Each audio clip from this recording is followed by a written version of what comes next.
If you've ever asked yourself, am I where I'm meant to be? This mini episode is your answer. Welcome to the Midlife Reinvention Podcast, a podcast helping women in career and life transitions achieve clarity on their next steps so they can transform uncertainty into an energizing next chapter. I'm your host, Kavita Ahuja, and the founder of It's My Time Now Coaching. If you're wondering what's next in your career or life, you are in the right place. Through solo and guest episodes, you'll gain practical tips, tools, and inspiration to help you uncover blocks, gain confidence, and be, do, and have what you want. I rediscovered myself after the age of 50, and I know you can too. It's my time now to help you do just that. I'm so excited you're here. Let's dive in.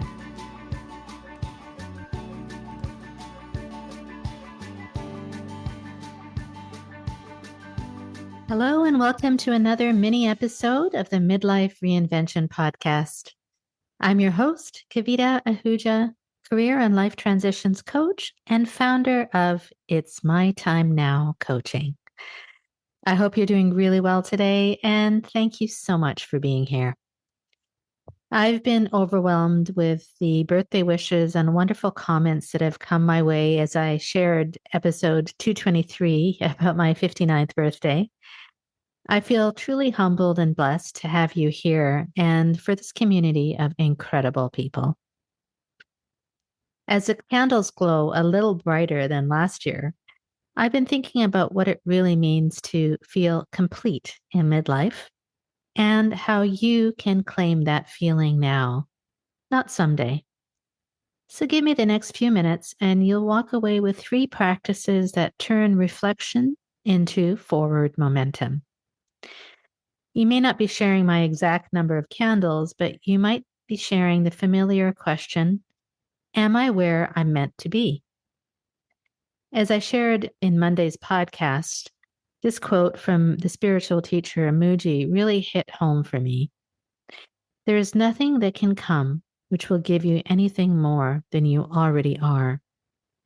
So let's use that as today's compass. The first practice I'd like you to consider is this. Claim your already enough list. Most of us keep a mental checklist of what's missing, whether that's weight to lose or money to earn or recognition to win.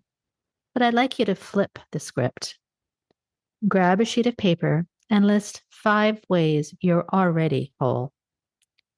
Maybe it's your resilience after you've been laid off, for example, or your gift for making people laugh, or just the way you mentor your kids. Don't measure the size, measure the truth. And here's why that helps. When you stay grounded in who you already are, the goals ahead feel like open doors instead of pass-fail exams on your worth. The second practice I'd like you to consider is this. Make the journey fun and detach from the outcomes. Abraham Hicks reminds us that you never get it done and you cannot get it wrong. Life is supposed to be fun. What's the translation of that? Goals keep shifting, but the real satisfaction comes from every step, slip, and surprise you meet along the way.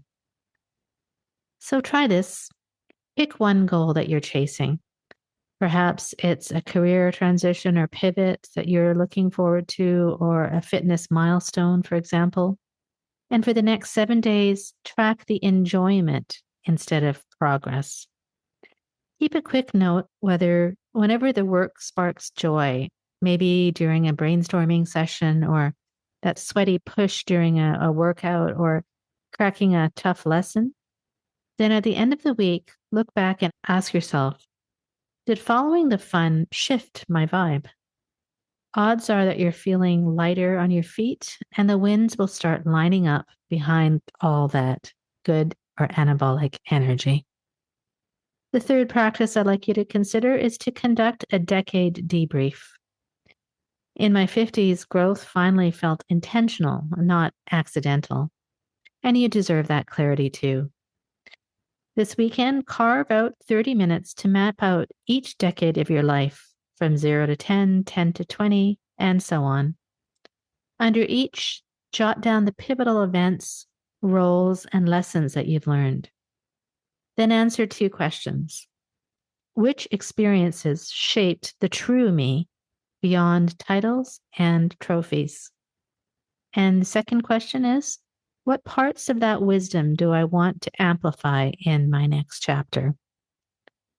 This exercise turns a sense of where do the years go to an inventory of strengths you can reuse starting today. So there you have it, 3 simple practices to remind you that you're already standing on solid ground. You're not racing to some distant finish line. If these prompts stirred something and you'd like a thinking partner to really personalize them to your next chapter, let's talk. Book a complimentary deep dive call with me. The link is in the show notes. And together we'll unpack your strengths, your values, and your inner signals so your next steps feel unmistakably you.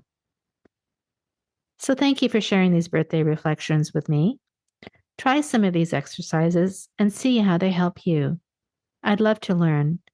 Do they change your perspective on where you are? Until next time, my friend, here's to feeling whole right where you are and wildly curious about where you can go.